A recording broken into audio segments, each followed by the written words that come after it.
Kuku Raadios välja öeldud seisukohad ei pea ühtima Kuku Raadio seisukohtadega.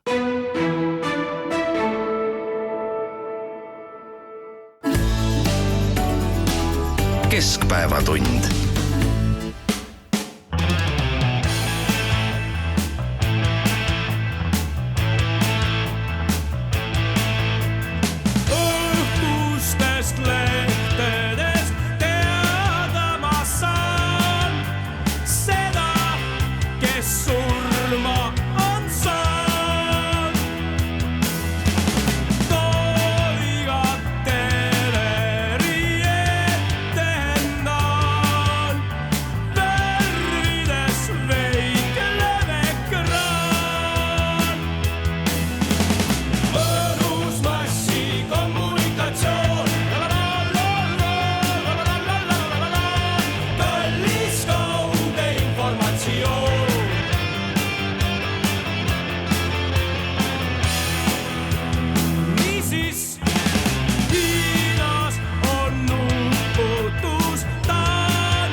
Uudiseid koduvabariigist.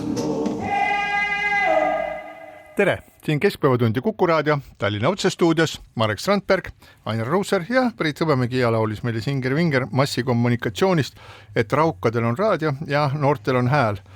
Raukade raadiot vast ehk ikkagi ei ole ja noorte häält ka päris ammu enam ei ole, aga miks me seda lugu mängisime? Põhjus on väga lihtne.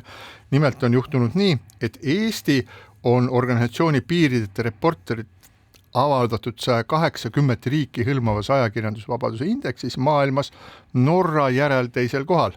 Eelmisel aastal oli Eesti 6. kohal ja kui me nüüd mõtleme selle peale, et Norra ei ole üldse Euroopa Liidu liige, siis võiks öelda, et kõigist Euroopa Liidu riikidest on Eestis kõige suurem ajakirjandusvabadus. Me oleme siin ajakirjanikud, me võime endale õnne soovida ja õlale patsutada, vaat kui vabad me kõik oleme, kuidas see meeldib kuulajatele, lugejatele, vaatajatele, see on võib-olla juba natukene teine asi.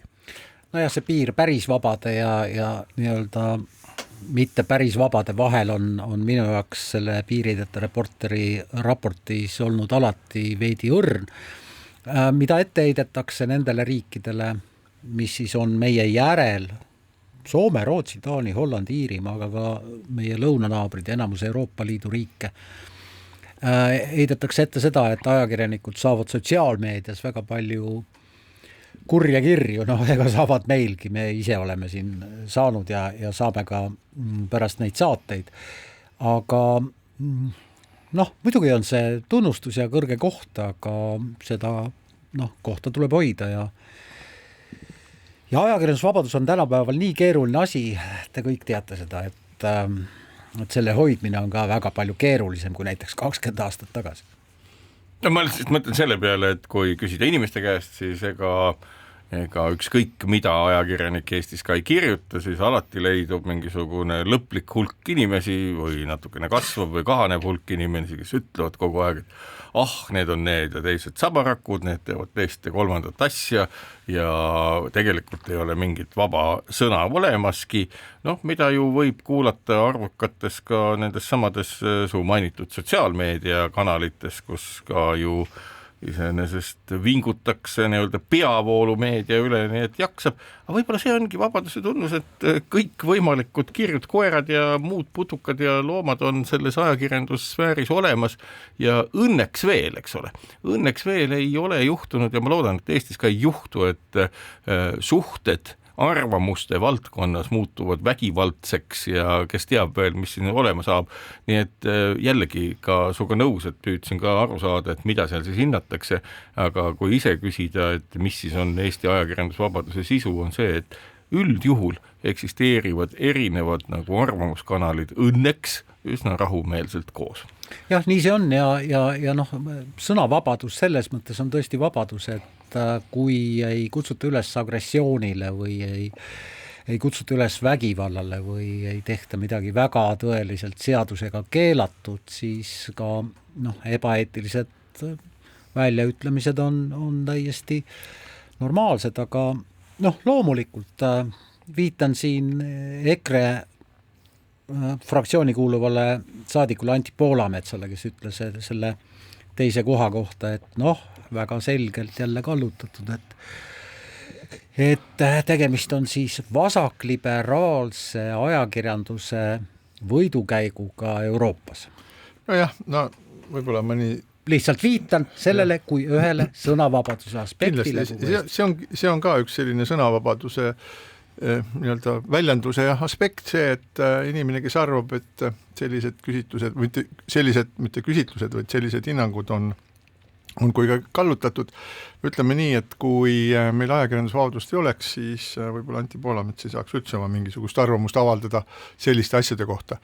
Aga siin Marek, sa ütlesid, et sa ei tea, et millest selline hinnang siis üldse koosneb, et seal on see organisatsioon Piirideta Reporterid siis kogub oma nende jaoks siis usaldusväärsete ekspertide käest nendest erinevatest riikidest siis mitme parameetri järgi andmeid ja siis annab neile mingisuguse numbrilise või arvulise väärtuse ja siis koostab seda indeksit, et seal on esimene asi on siis meediamaastik nagu tervikuna ja selle kohta ütleb siis Piirideta Reporterid ütlevad, et meediamaastik on viimase 10 aasta jooksul Eestis konsolideerunud, mis tähendab seda, et siis on 2 hästi suurt ja peamist meediagruppi ehk meediamaja eesti keeles Postimees Grupp ja Ekspress Grupp, samuti siis avalik-õiguslik ERR, kohalik meedia ja siis hulk veel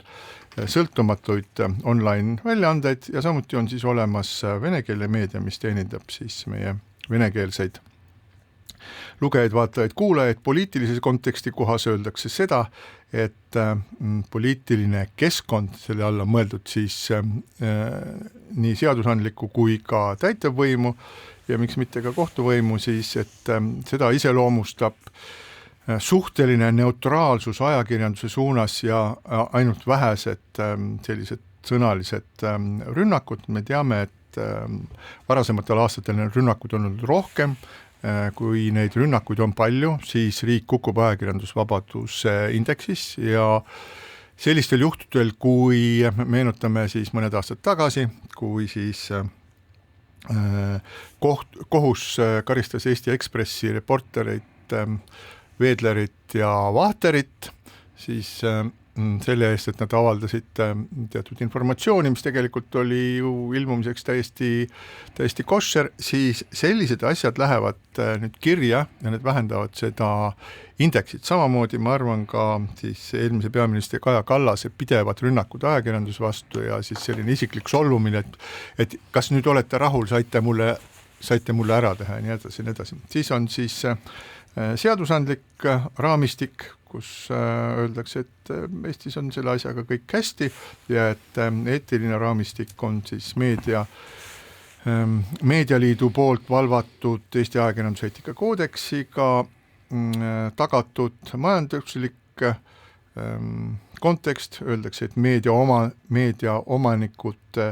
omandus Eestis on kontsentreeritud, et seda võib nende arvates nimetada oligopoolsuseks ehk et neid suuri jõude, mis tegutsevad turul, on paar tükki, et mõlema suure meediagrupi omanikel on ka huvid teistes ärialades ja sotsiokultuuriline kontekst, siis inimesed saavad oma ajakirjaniku tööd rahulikult teha ja füüsilisi rünnakuid ajakirjanike vastu.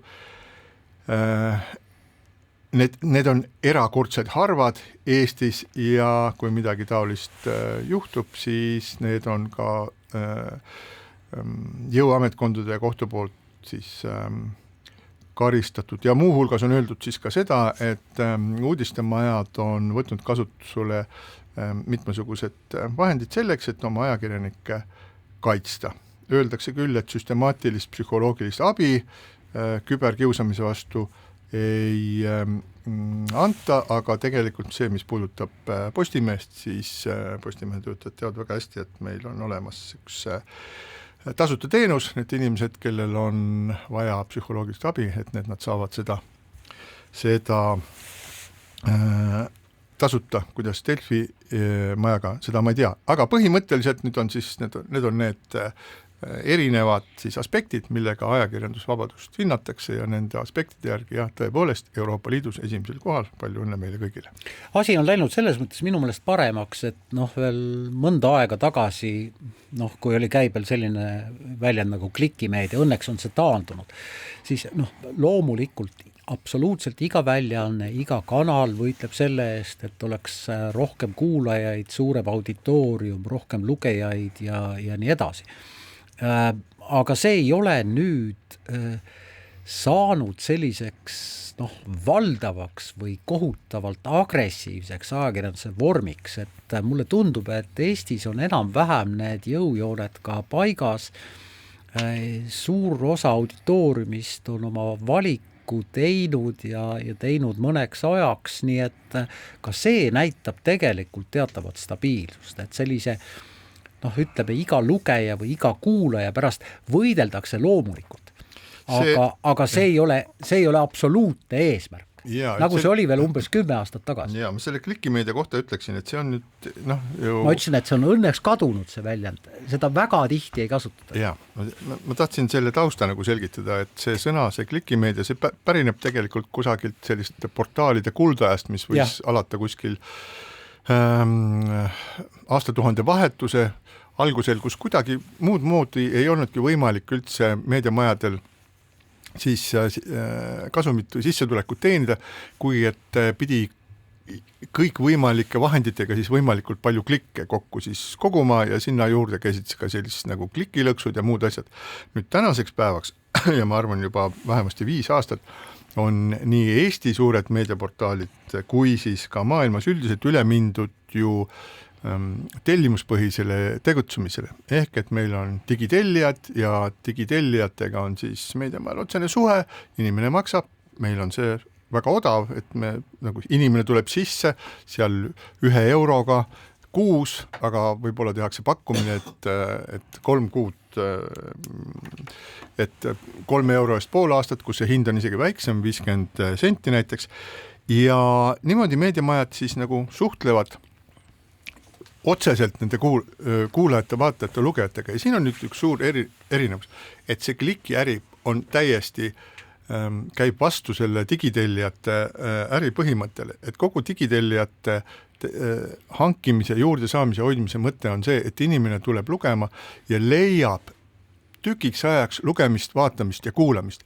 ehk et oluliseks muutub selline asi, mida nimetatakse kvaliteet klikiks, mis tähendab seda, et inimene on vähemalt 15 sekundit loeb mingisugust lugu ja me teame seda väga täpselt, et kui vaatad seda 15 sekundit ei ole palju, aga see tähendab seda, et see on jaotatud ka kõikide nende vahel, kes korraks lihtsalt pealkirjale klõpsasid ja kui me teemegi oma lugusid nii, et inimene leiaks sealt midagi lugemist ja me teame väga hästi, et kui me teeme klikilõksu pealkirja ja lühikese teksti, mis toob ainult kliki, siis see töötab meediamaja huvidele vastu, seepärast see inimene klikib ja kaob ära, aga me teame, kui ta tuleb sisse, kui ta midagi loeb, siis ta kindlasti leiab midagi muud veel ja jääb sinna sisse ja loeb veel ja püsib võib-olla 5 või 10 minutit. See on see on selle asja eesmärk tänapäeval, nii et kõik need, kes räägivad tänase päevani sellist klikiahnest meediast või klikkisid jahtivast ajakirjandusest, vabandage, te olete ajast lootusetult maha jäänud, jah, see oli 20 aastat tagasi nii, praegune ärimudel on suunatud digitellijatele ja see on hoopis teistsugune ja ma tahaksin siia otsa öelda veel seda, et digitellijate hulga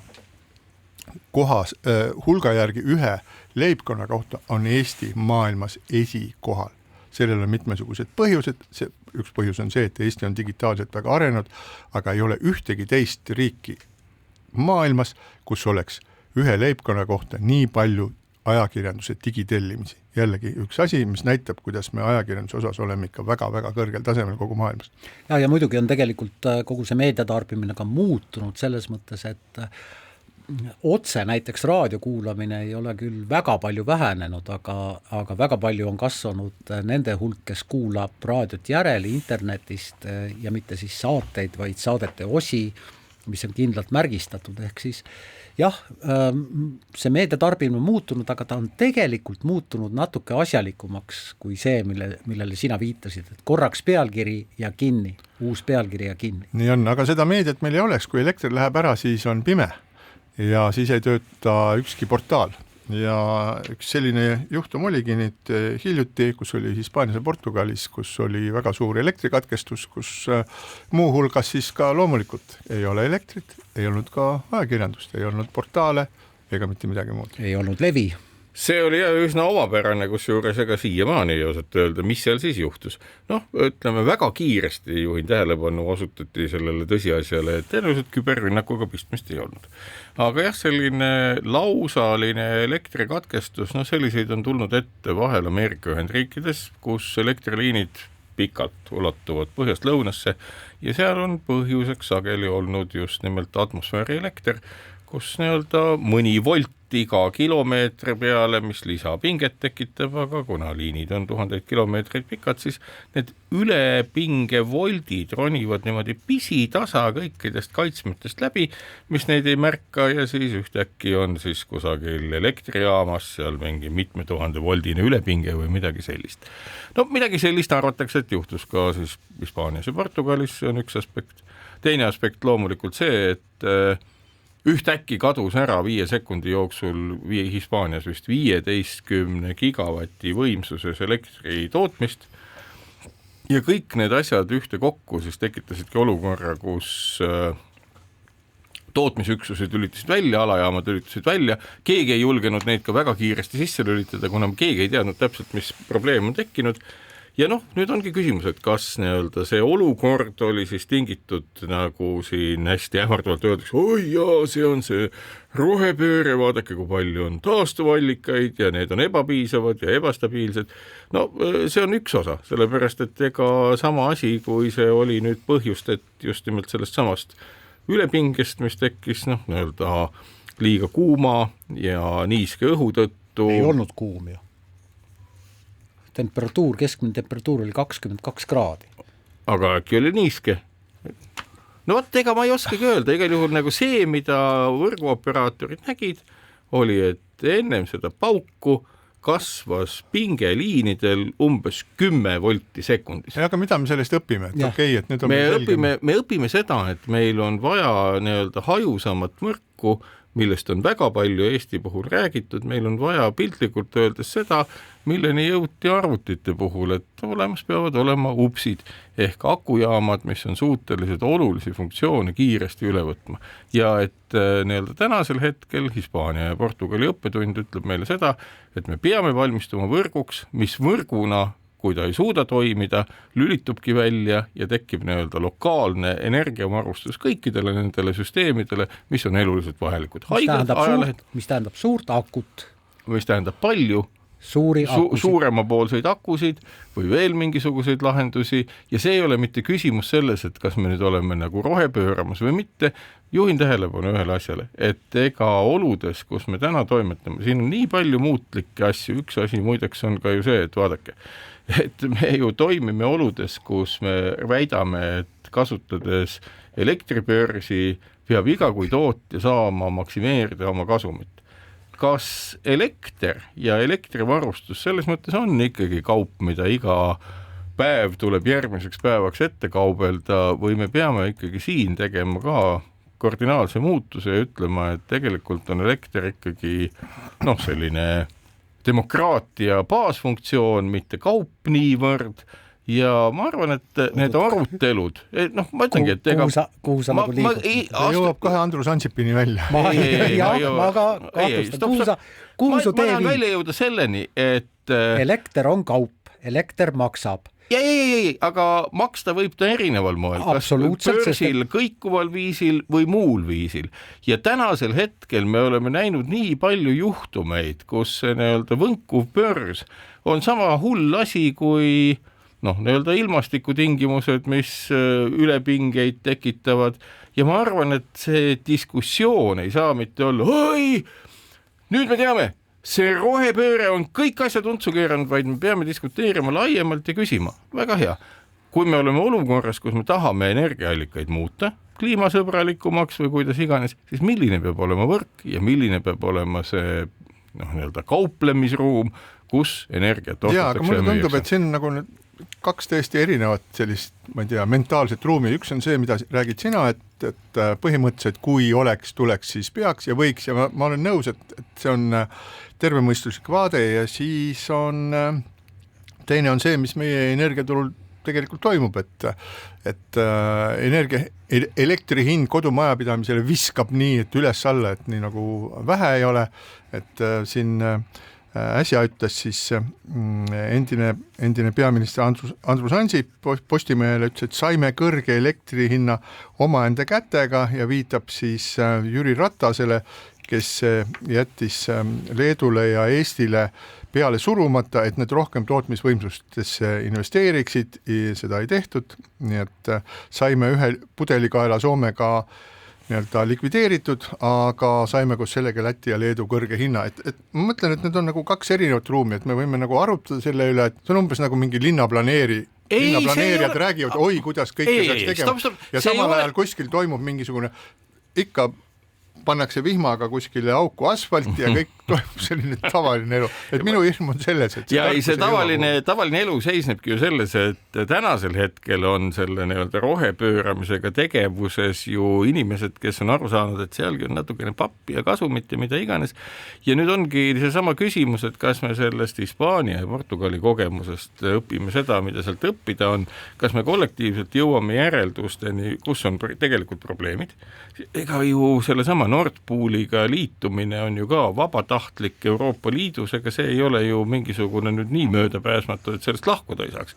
Kui britid lahkusid Euroopa Liidust, siis asjal Euroopa Liidul siis lahkuda sellest imelikust turust, mille käitumist ei oska keegi ette näha ja loomulikult andkem rohkem võimalust inseneridele tegeleda ikkagi elektrivõrgu küsimustega, mitte lasta seda üle politiseerida ja see on nagu minu meelest see baasõppetund, mida meil sealt võtta on ja võib-olla, kui põhjalikumalt uurida, tulebki välja, et see oli üsna unikaalne juhtum, mis tõenäoliselt teistes riikides samal moel äkki ei korduks. Ta oli unikaalne selles mõttes, et ta oli nii globaalne, aga Eestis on kindlasti perekondi, kes selle uudise pärast naeravad, sellepärast, et peaaegu igal kevadel ja kindlasti igal sügisel suure tormi ajal on neil 3, 4 või 5 päeva elekter kadunud ja see on ka üks Elektrilevi probleeme, ehk siis kui palju me suudame tulevikus investeerida selleks, et kõik need võrgud oleksid ka rohkem ilmastikukindlad, mis viiksid selle sama vahel odavama, vahel kallima,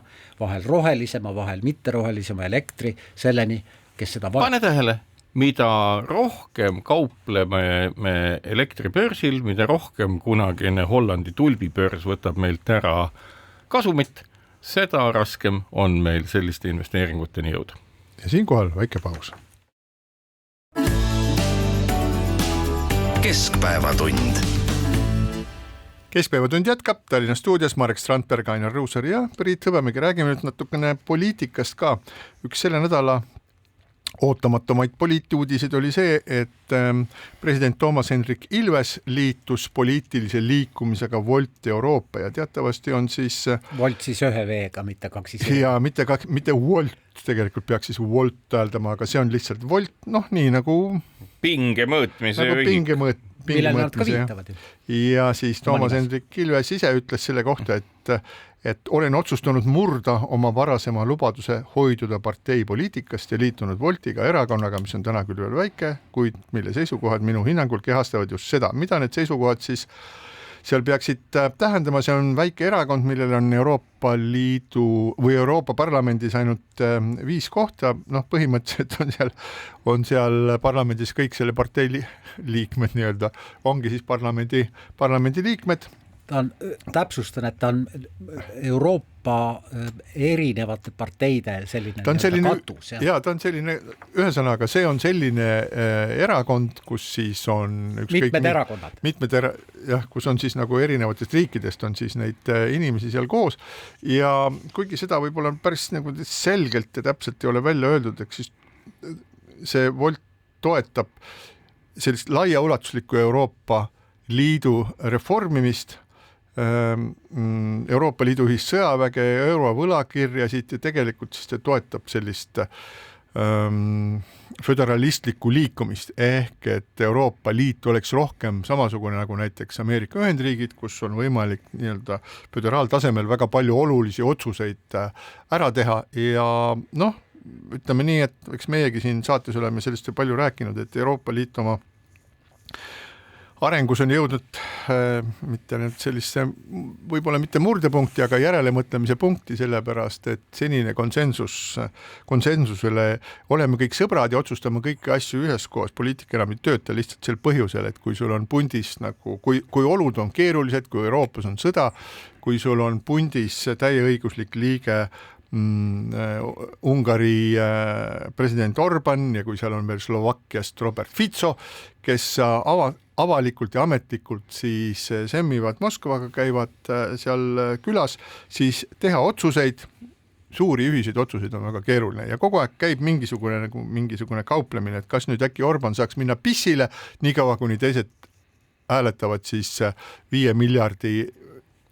miljardilise abi eraldamise eest Ungarile. Selge see, et see konsensuspoliitika ei tööta hästi ja see Volt tegelikult siis nagu seda föderaliseerumist toetab, aga noh, igasugune, ütleme kaine mõistusega seda vaadates, et enne, mis sest Voltist iganes saab, ei tea, aga enne 10 aastat küll nad ei suuda tõenäoliselt isegi sellist mõju omandada, et neil teemadel rääkima. Võtkem ka teistpidi ehk, et kui me kujutaksime ette, et Euroopa Liidu olemus olnuks siis, kui Eesti sellega liitus ja me oma põhiseadust muutsime oluliselt föderaalsem, siis tõenäoliselt seda liitumist ei oleks toimunud.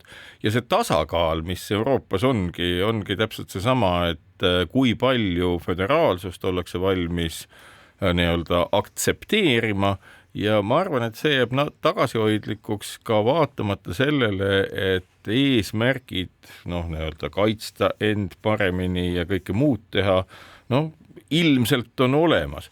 Nüüd Euroopa ise, kui me ütleme niimoodi, et Euroopa ju valdav osa ajalooliselt, kui me võtame Püha Saksa-Rooma keisririigi, siis see koosneski ju, ma ei tea, sadadest tuhandetest mingitest väikestest vürtsiriikidest, kus igal ühel oli oma raha, igal ühel oma seadused ja Euroopa valdav osa on ikkagi ju kasvanud ja arenenud sel moel, et kogu aeg räägiti läbi. Ehk see läbirääkimise meetod on osutunud ikkagi selliseks, kus Euroopa täna on arenenud ja peale Napoleoni sõdu loomulikult meil enam neid vürstiriigikesi nii palju ei olnud, aga siiski.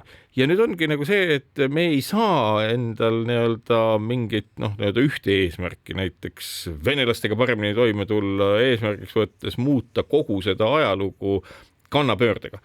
Ja ma arvangi, et selles osas nii-öelda see, kui me ei ole suutelised isegi täna nagu muutma arukamaks, rääkimata kaitsemärgist, aga rääkimates ka ühtsest põllumajanduspoliitikast, me ei ole suutelised ühelgi moel Euroopa terase söeliidust ja ühisturu ajaloolisest nii-öelda ahelast ennast vabaks rebima, siis see on selline hea lootus, nagu näha, selle erakonna katvus on väga väike ja ta jääbki ilmselt väikseks selles mõttes, et Euroopa Liit ongi üsna omapärane osa maailmast. Seda küll jah, aga ma toon siin ikkagi näiteks Brexiti, mis tegelikult näitab seda, et kõigil neil, kes räägivad, et Euroopa Liit on selline liit, kust minema ei saa ja kuhu sisse ei saa, ei ole tegelikult õigus. Brexit näitas, et britid lahkusid, aga ma teen ühe märku, Brexit näitas seda, et kui osavalt kasutada sotsiaalmeedia andmestikku, siis võib teha mida iganes. Jah, aga Brexit näitas ka tegelikult ka seda, et poliitiliselt Suurbritannia ei ole Euroopa Liidu liige, aga majanduslikult on ta seda, olgu see süsi või olgu see sõjandus, ikkagi endiselt jumal tänatud. Nii see on. Ja lihtsalt küsimus ongi nagu selles, et kui me nüüd kujutaksime ette, et Euroopa Liit föderaliseeruks kas või selle sama Volt Euroopa tegevuse tulemusena veelgi, et kas me siis oleksime kuidagi moodi õnnelikumad, kui alla 1 miljoni eestlase määrab ära ju mingisuguse 0,2% Euroopa rahvastikust. No see ei ole tõenäoliselt väga selline õnnelik situatsioon, ehk et pendli põhimõttel liiguksime me hoopis teise kohta, mida ei kultuuriliselt, ei majanduslikult me ennustada ei oska. Me näeme isegi tänases Euroopa Liidus, kus just kui rahvusriikidel on mingi hääleõigus, kuidas me peame tegelema mingi täieliku nonsensiga, kulutama raha mingisuguse Rail Baltica peale, kus mitte keegi kurat enam aru ei saa, millega on tegemist. Kuhu see läheb, kas me ostame rongid sellisel moel, et need hakkavad, ma ütlen, see on tänasel hetkel see, mis me näeme ja kui me nüüd kujutame ette, et see tulevik on veelgi föderaalsem. Aga hüppame siit Eesti poliitika juurde. Ma ütleks korra ikkagi, et Marekil ütleb vastu seda, et Euroopa Liidu liikmesriikidel on ikka väga-väga suur otsustusõigus, mida nad oma poliitikas, sisepoliitikas teevad. Aga ma tahangi öelda, et tegelikult see sama föderaalsema Euroopa mudel vähendaks seda. Ikkagi hüppame Eesti poliitika juurde. Ikkagi hüppame Eesti poliitika peale, kaua me ikka Rail Balticast räägime, muidugi. Sellest me jõuame veel rääkida järgmist 30 aastat sinna. See vastab tõele. Ma olen optimist, ma loodan, et 15. Ja, aga siis väga huvitava uudise tõi see nädal meile see, et teatavasti siis uuringufirmad uurivad, kuidas erakondadel läheb ja see nädal tõi meile sellise teate, et Eesti suurim valitsuserakond, Reformierakond andis välja sellise teate, et tema ei usalda neid Norstati, uuringufirma Norstati poolt koostatud uuringu andmeid. Kas sellest nüüd midagi maailmas muutub või mitte, aga iseenesest see oli tähelepanu väärne. Põhjus oli ju see, et Norstati küsitlus näitas tõepoolest, et Keskerakonna toetus on samal tasemel Reformierakonna toetusega 17%. Ja populaarsem on Isamaa ja siis tuleb EKRE ja sotsid ja parempoolsed ja Eesti 200 kuskil lõpus. Tõepoolest, Reformierakonna peasekretär ütles, et see uuring eksitab avalikkust, mis on minu jaoks natuke üllatav, sellest seni on kõikide tipp-poliitikute sõnum olnud see, et need iganädalased uuringud meid ei huvita, tähtis on valimistulemus, huvitavad küll ja loevad nad seda väga tähelepanelikult ja jälgivad väga tähelepanelikult. Tõsi, neid pidevaid erakondade populaarsusuuringuid teevad Eestis 3 uuringufirmat, nende metoodika on veidi erinev, aga üldiselt need protsendid on ikkagi üsnagi sarnased ja näitavad tõepoolest ikkagi mingisugust trendi täiesti ühes. See on ju hea, et 3 erinevat firmat teevad, isegi hea, et natukene erinevad metoodikat ja minu meelest ka ERR paneb kokku siis komposiit tulemust, kus ta siis kaalub metoodikate erinevust ja paneb sellise ühise numbri kokku ja ma arvan, et meil tegelikult on üsna hea ülevaade tegelikult sellest, kuidas Eesti elanikud suhtuvad oma erakondadesse. Trendid on kõigis küsitlustes ikkagi sarnased, ei ole nii, et Kui ma võin, et mu vana lemmikteema, eks ole, mida me oleme siin pikalt rääkinud, küsimus selles, et mis on ka poliitiliselt nüüd läbi jooksnud, et kui kaua suudetakse taluda kriminaalkorras karistatud organisatsiooni Eesti poliitilisel laval. Ma lihtsalt, mul on küsimus, ma ei hakka sellest rääkima, aga mul on küsimus, et huvitav, et kas need küsitluse tulemused, kuulele tõlgi tõlgin ära, et sa räägid Keskerakonnast. Aga tõesti või? Oi, see on vist tõesti nii. Aga minu küsimus on selles, et kui palju nüüd need nagu küsitluste tulemused, mida mitte keegi ei loe ja mitte üldse oluliseks ei peeta, aga ometi öeldakse, et need on valed, võiksid ajendada tänasel hetkel Eesti ülejäänud erakondi ikkagi kokku leppima selles osas, et need, kes on kuritegu teinud ja karistada saanud, ei peaks kasutama maksumaksja raha ja ei peaks osalema Eesti poliitilisel areenil. Kas te ennustate, et selline asi võiks nüüd kõne alla tulla veel sel suvel erakorralise Riigikogu istumisega, kus tõmmataks see sinu mainitud erakond, mis see oli Keskerakond, poliitiliselt lavalt maha või me oleme ikka nii liberaalsed ja mõtleme selle peale, et oi pagan, et kui meid ennast nagu kriminaalkorras karistatakse, ei tea mille pärast, et siis ju meil läheb ka kehvasti. Härra Strandberg, tuleta meelde, et tegemist ei ole huumorisaatega. Ei, see ei ole ma tean Strandbergi, ma tunnen Strandbergi peaaegu 40 aastat, et ta on väga hea naljasoonega inimene, aga see ei ole nali, see on nagu päris küsimus. Eesti 200 on ainsana öelnud mitmel korral kõrgel tasemel, et nemad Keskerakonnaga vähemalt kohalike valimiste kontekstis. Ei, küsimus on stiilis, küsimus on stiili puhtuses. Kas pättidega saab poliitilist mängu mängida või mitte? Otsesõnu. Ma arvan, et sa teed natuke liiga suure üldistuse. Karistatud organisatsiooniga. Ja, kes kannab kriminaalkaristust, kellele annavad maksumaksjad oma raha selleks, et nad saaksid õitseda ja kellele ütleb seadus, et loomulikult te võite ka kandideerida ja saada valituiks. Ja kelle reiting tõuseb pärast seda, kui tegelikult mitte kodanike ja võõrriigi kodanike valimisõigus on ära võetud või ära võetamas, kelle... Ühesõnaga, ma saan aru, et tegelikult see teema on selline nii delikaatne, et isegi arvata ei võiks. Ei, aga ma toon ühe konkreetse näite, mida Keskerakonna esimees ka sel nädalal kordas, et idee, millega nad kavatsevad välja tulla ka kohalikel valimistel, ehk siis Keskerakond, mis on populaarsuselt 2. ja 3. koha piiri peal, Norstati küsitluse järgi ütleb, et nad kordavad seda ideed, et tegelikult tuleks kehtestada pankade aastakasumile 50% maks. Just, see on kohaliku omavalitsuse asi, me saame väga hästi aru, et see on just nimelt kohaliku omavalitsuse asi ja Mihhail Kõlvarti nad kavatsevad seda asja ajada ka järgmiste Riigikogu valimistele, aga see on üks nende teema. Ja siinkohal väike paus. Just. Keskpäevatund. Keskpäevatunni otsestuudio jätkab. Tallinnas Marek Strandberg, Ainar Ruussaar ja Priit Hõbemägi. Räägime nüüd ilusast maikuust, mis on just kenasti äsja alanud ja mõnel päev on olnud ilusat päikest nagu praegugi. Ja miks mitte maikuu alguses kuskil 8.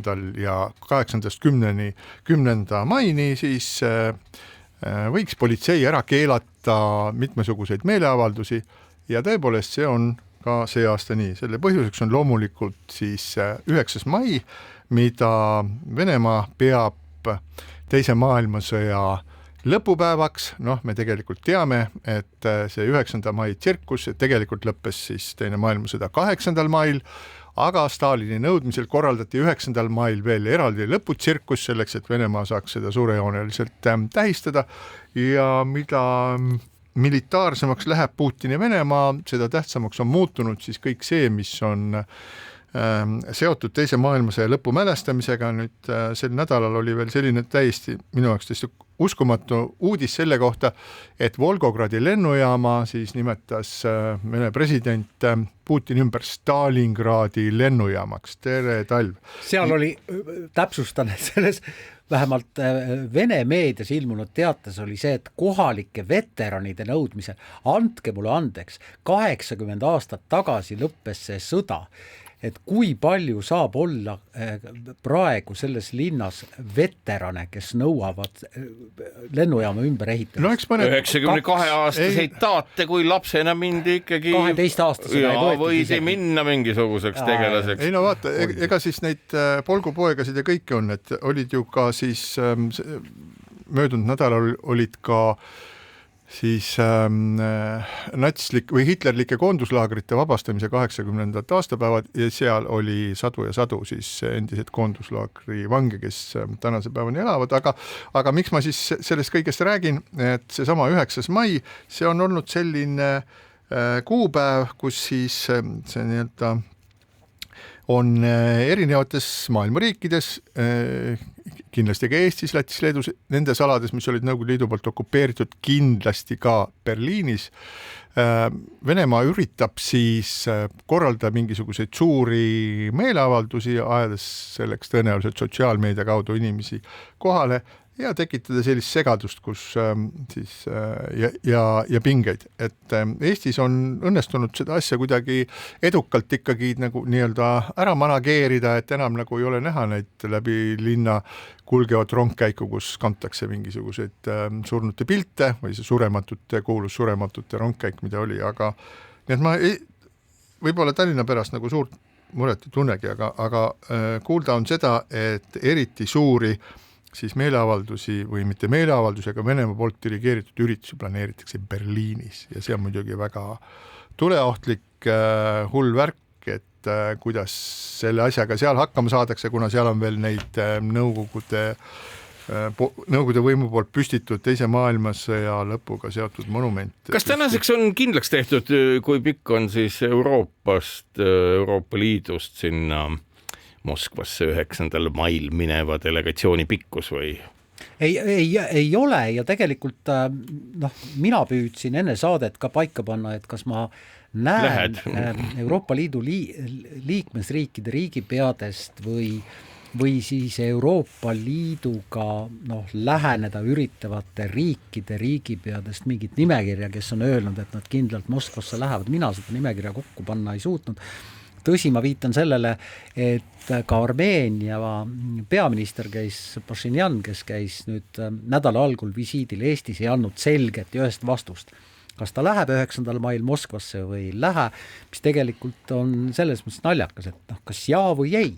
No mida, aga kui sa tuled Eestisse külla ja tahad suhteid arendada ja siis sa ütled veel, et ja siis kohe ma sõidan Moskvasse, siis sulle öeldakse, mine oma suhetega nüüd rahulikult minema. Või öeldakse siis pärast seda, kui nähakse, et ta Moskvasse läinud on, et ega ju vahet ei ole, et iseenesest see olukord... Ma ei saanud Moskvasse minna, et piletid ei olnud või ma pidin minema, sest ma võtsin pool aastat varem piletid ära, see on jama.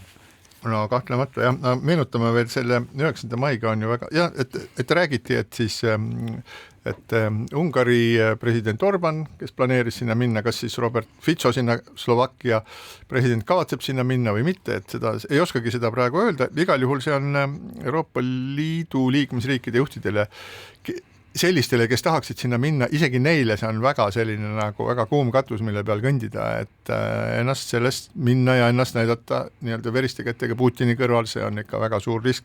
Aga tuletame veel seda selle sama 9. maiga, kus siis peaks tänavu tulema suur sõjaväeparaad Moskvas jälle, mida on ju vahepeal ära jäetud, et Venemaa president Putin tegi ettepaneku, et korraldada siis 3-päevane nii-öelda relvarahu 80. maini just nimelt sel ajal, kui Moskvas on vaja siis trampida mööda seda Punast väljakut, et ma ikka imestan, et kuidas sellise primitiivse ideega üldse on nagu võimalik nagu maailma mastaabis välja tulla. Ei, see ei olegi ju. Teeme 3-päevase relvarahu, et vaadake, et sel ajal siis Ukraina droonid ei lenda, ei pane meil mingisugust raketibaasi või kütuseladu põlema ja ei kollita meid kuskil seal Moskva kohal, aga pärast seda paneme täiega edasi jälle. No ega see ongi ju ei midagi muud kui selline kohalikule rahvale orienteeritud, et ma arvan, et tundub, et nüüd ka üsna nii-öelda, ega me ju ei tea, mida Donald Trump tegelikult mõtleb, aga vähemalt retoorika, mis tema suhu on jõudnud, nüüd lõpuks on ka see, et ega vist Putin ikka õige mees ei ole tema kategooriate järgi,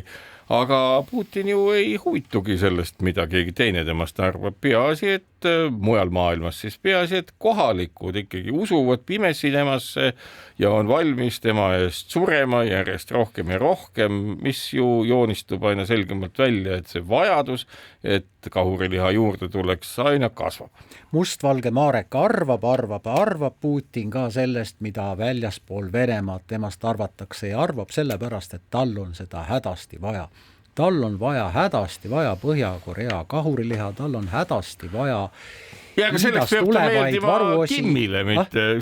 meeldima Kimmile, mitte siin Balti riikide mingitele valitsejatele. Loomulikult mitte Balti riikide, aga ei ole ainult see, et kusagil Moskvast või Peterburist 100 kilomeetrit eemal on see mass, kes siis, kellele Putin toetub, et välispoliitiliselt toetub ta väga oluliselt ka püüab Araabia riike mõjutada ja nii edasi, nii edasi. No see on vist tõesti sul õigus, et ega ma pean mõned sõnad tagasi võtma selles osas, aga peamine kahuriliha tuleb tal ikkagi Venemaalt. Seda küll. Ja, aga mis sellega seotud on? Sellega on seotud veel see, et Eestisse saabus sel nädalal 6 HIMARS siis raketi platvormi, mis telliti juba 2022. aastal. Need on siis sellised väga tugevad ründerelvad, millega on võimalik siis vaenlast nende tagalas purustada, mida me oleme siin tükk aega oodanud. Et lastud nendega veel siin küll ei ole, aga algamas on siis kohe ka suurõppus Siil, kuhu siis Eestist on oodatud väga palju, inimesed on juba kutsed juba tõenäoliselt kätte saanud, kas nad seal nagu HIMARSiga põrutada saavad, aga nii või teisiti. Paljalt see, et HIMARSide olemasolu, füüsiline olemasolu siin Eestis on väga suur asi, et mina olen oma silmaga HIMARSi näinud ühe korra ja see oli siis Ameerika Ühendriikide möödunud suvel Ameerika Ühendriikide saatkonna suursaadiku residentsi hoovil, kus oli siis 4. Ühendriikide iseseisvuspäeva 4. juuli vastuvõtt ja seal oli siis kõigile oli näha, et kuidas siis HIMARS seisis, inimesed said ronida sinna kabiini ja endale pilti teha, et võt selline riik, mis näitab, et meil on siin sellised raketid, nüüd meil on endal neid ka terve posu. Aga esmaspäeval jah, tõepoolest algab suurõppus Siil, 16 000 osalejat on sellel nädala aega kestval õppusel. Sellest võtab osa 8 liitlasriigi sõjaväelast, nii et meil on jõudu küll, mida näidata, ausalt. Nii on, aga nii kaua naudime seda ilusat päikesepaistelist ilma, ootame kaunis suve, ärge laske ennast ehmatada nendest ilmaennustajatest, kes räägivad teile vihmadest, külmadest ja jubedatest muudest asjadest, küll nad lähevad üle ja me veedame ilusa, sooja suve teie kõigega koos, täname kuulamast ja kohtume taas nädala pärast. Keskpäevatund.